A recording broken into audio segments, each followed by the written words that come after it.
Selamat datang di channel Cerita Hermansyah. Kali ini saya akan membagikan sebuah cerita pendek yang berjudul, Cara Paling Bodoh Merindukan Seseorang. Arif menatap layar ponselnya yang berpendar di tengah remang pencahayaan kafe kopi senja. Jarum jam dinding di atas meja barista baru saja melewati angka 8 malam. Di hadapannya, secangkir cafe latte yang mulai kehilangan uap panasnya tanpa kesepian. Biasanya, ada cangkir kedua di seberang meja, sebuah matcha latte dengan taburan bubuk kayu manis di atasnya. Namun malam ini, kursi kayu di depan Arif kosong melompong.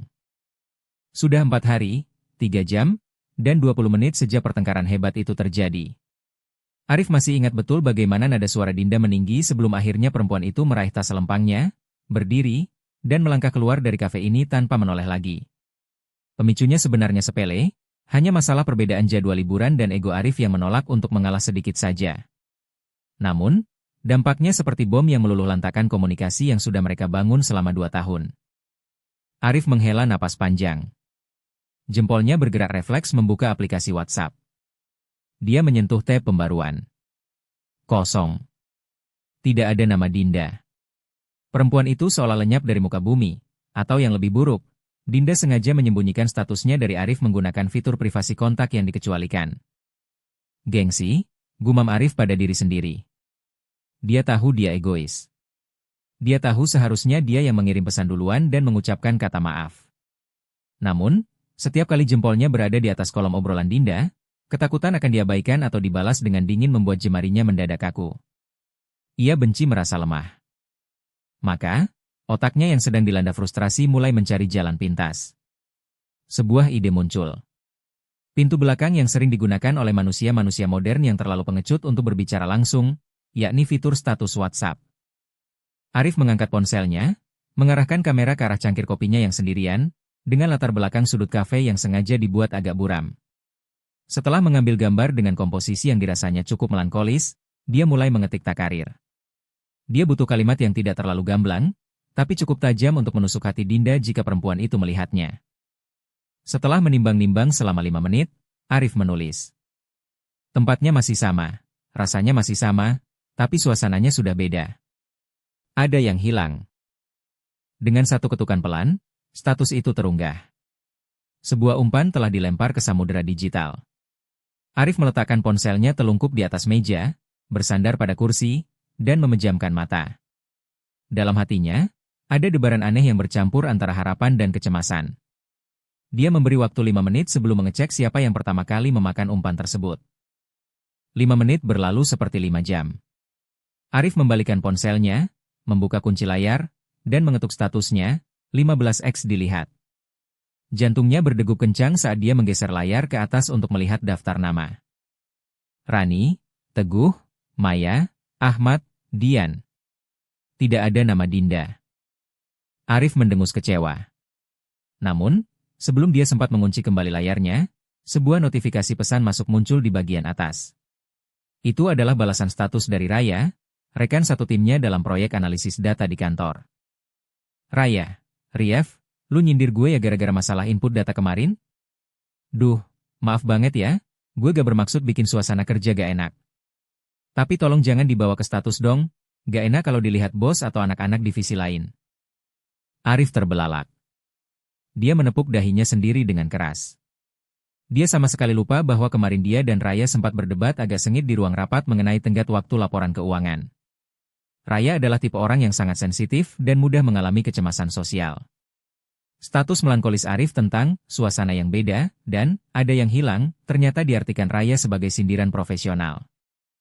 Arif dengan panik langsung mengetik balasan. Arif, gak gitu Rey. Astaga, demi Tuhan bukan buat lu. Ini urusan pribadi, sama sekali gak ada hubungannya sama kerjaan kita kemarin. Laporan lu udah bagus kok, sumpah. Raya, beneran nih? Soalnya pas banget momennya setelah kita debat kemarin. Gue kepikiran sampai gak bisa tidur ini. Arif, beneran Raya ah. Aman, lu tidur aja yang nyenyak. Besok kita ngopi di kantor ya. Setelah meyakinkan Raya dengan rentetan emotikon senyum yang dipaksakan, Arif melempar ponselnya ke atas meja. Pelipisnya mulai terasa pening. Niat hati ingin memancing respons dari sang kekasih yang sedang merajuk, Dia justru harus sibuk melakukan manajemen krisis terhadap rekan kerjanya yang paranoid. Arif kembali melihat statusnya. Angka pemirsa naik menjadi 24. Dan di sanalah, di urutan paling atas daftar penonton terbaru, nama itu muncul, Sinta. Sinta adalah staf administrasi di divisinya. Seorang perempuan ramah, bermata jernih, yang beberapa bulan terakhir ini sering memberikan perhatian lebih pada Arif, seperti menyisakan bekal makan siang, atau mengajak pulang bersama karena arah rumah mereka sejalur. Arif, yang dasarnya ramah, selalu menanggapi Sinta dengan batasan yang jelas sebagai teman kerja. Namun, Arif tidak pernah menyadari seberapa dalam Sinta mengartikan keramahan tersebut. Ponsel Arif bergetar lagi. Sebuah pesan baru masuk. Kali ini dari Sinta. Arif membuka pesan dari Sinta dengan perasaan yang mendadak tidak enak. Sinta, kalau ada yang hilang, dicari bareng-bareng aja. Rief. Sesuatu yang baru kadang bisa gantiin apa yang udah hilang kok. Besok mau kopi bareng lagi kayak minggu lalu? Arif membeku di kursinya. Kalimat itu bukan sekadar balasan status biasa. Itu adalah sebuah pernyataan yang syarat akan makna terselubung. Otak Arif langsung memutar kembali kejadian beberapa hari lalu. Saat itu, hujan turun sangat deras di luar kantor. Dinda sedang tidak bisa dihubungi karena kesibukannya, dan Sinta mengajak Arif untuk menunggu hujan reda di kedai kopi seberang jalan. Di sana, mereka mengobrol banyak hal, dan Arif sempat bercerita bahwa dia merasa ada yang kurang dengan ritme hidupnya belakangan ini. Maksud Arif adalah kejenuhan kerja. Namun sekarang, setelah membaca status WhatsApp Arif tentang suasana yang beda di kafe, Sinta tampaknya langsung menyambungkan titik-titik asumsi di kepalanya. Sinta mengira Arif sedang menaruh kode untuknya, merindukan momen minum kopi berdua di tengah hujan, dan membuka pintu untuk hubungan yang lebih dekat. Aduh, mampus gue, ucap Arif frustrasi. Dia menatap layar dengan jempol yang menggantung. Bagaimana cara membalas pesan ini tanpa menyakiti perasaan Sinta yang halus, tapi juga tanpa memberikan harapan palsu? Jika dia menjawab terlalu dingin, suasana di kantor besok pasti akan sangat canggung. Jika dia menerima ajakannya, itu berarti dia mengkhianati hatinya sendiri yang saat ini masih sepenuhnya milik Dinda. Arif mulai mengetik dengan sangat hati-hati. Arif, haha Yasin, makasih ya. Tapi besok kayaknya gue harus langsung pulang cepat setelah jam kantor selesai, ada urusan keluarga yang harus diurus. Sinta membutuhkan waktu beberapa menit sebelum membalas. Sinta, oh gitu. Ya udah deh, gak apa-apa. Semangat ya urusan keluarganya, Rief. Meskipun diakhiri dengan emotikon tersenyum, Arif tahu ada kekecewaan yang mendalam di balik pesan singkat itu. Arif mengacak-acak rambutnya dengan frustrasi. Ruang digital setinggi status WhatsApp yang tadinya dia anggap sebagai tempat berekspresi yang aman, kini berubah menjadi medan ranjau yang siap meledak kapan saja. Dan yang paling ironis dari semua kekacauan ini, Dinda, target utama dari umpan tersebut, masih belum juga melihat statusnya. Merasa kodenya kurang spesifik atau mungkin tenggelam di antara status kontak Dinda yang lain, ego Arif justru semakin tertantang. Alih-alih menghapus status tersebut dan menyadari kesalahannya, dia malah memutuskan untuk menaikkan taruhan. Dia ingin membuat Dinda benar-benar tahu bahwa dirinya sedang terluka dan tidak baik-baik saja. Arif membuka aplikasi pemutar musik. Dia mencari sebuah lagu indie melankolis yang memiliki lirik tentang perpisahan yang disengaja, tentang dua orang yang saling menunggu tapi tak ada yang mau mengetuk pintu terlebih dahulu. Dia mengambil tangkapan layar lirik lagu tersebut, lalu mengunggahnya sebagai status kedua. Takarir kali ini lebih pendek, namun jauh lebih tajam. Menyerah bukan karena gak sayang, tapi karena capek berjuang sendirian. Arif tersenyum kecut. Dia merasa ini adalah mahakaryanya malam ini.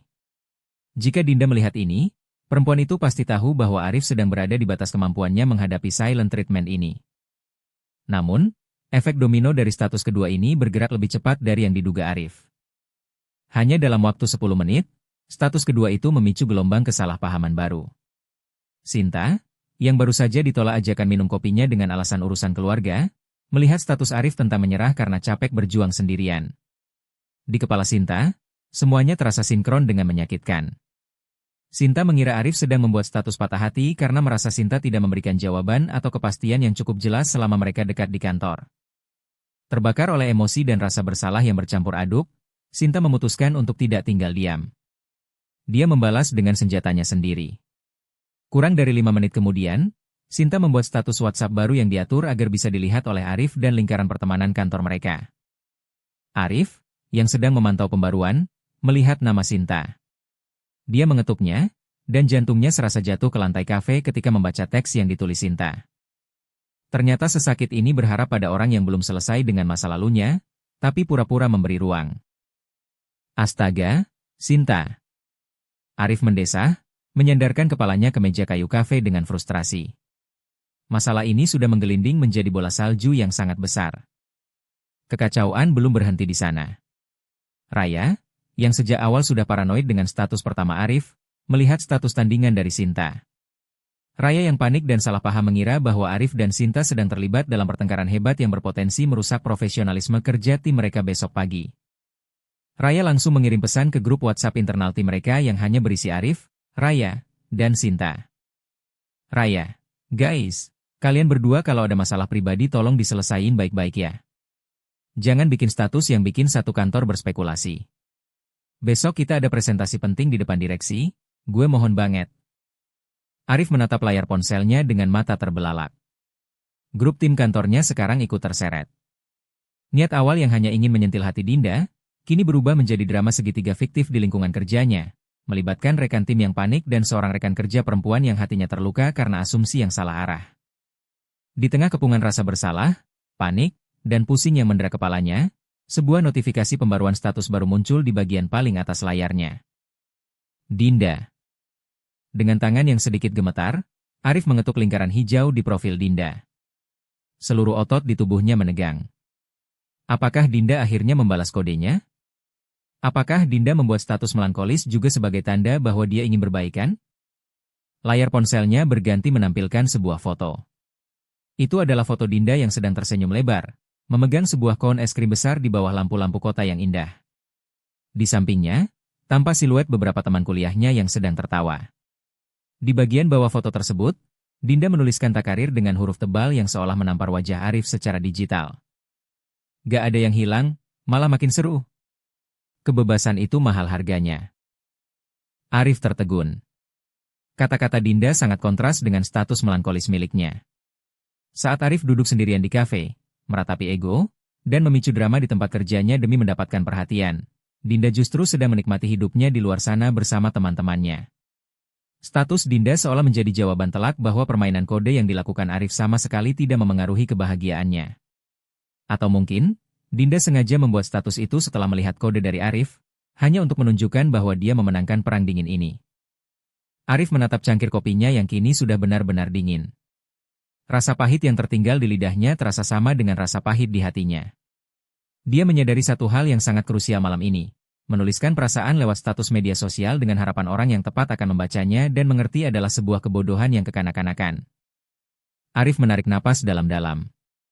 Dia memutuskan untuk mengakhiri kegilaan ini. Pertama, dia membuka tab statusnya sendiri.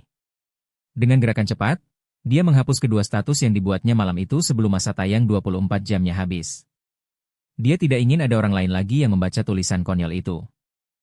Kedua, dia membuka ruang obrolan pribadi dengan Sinta.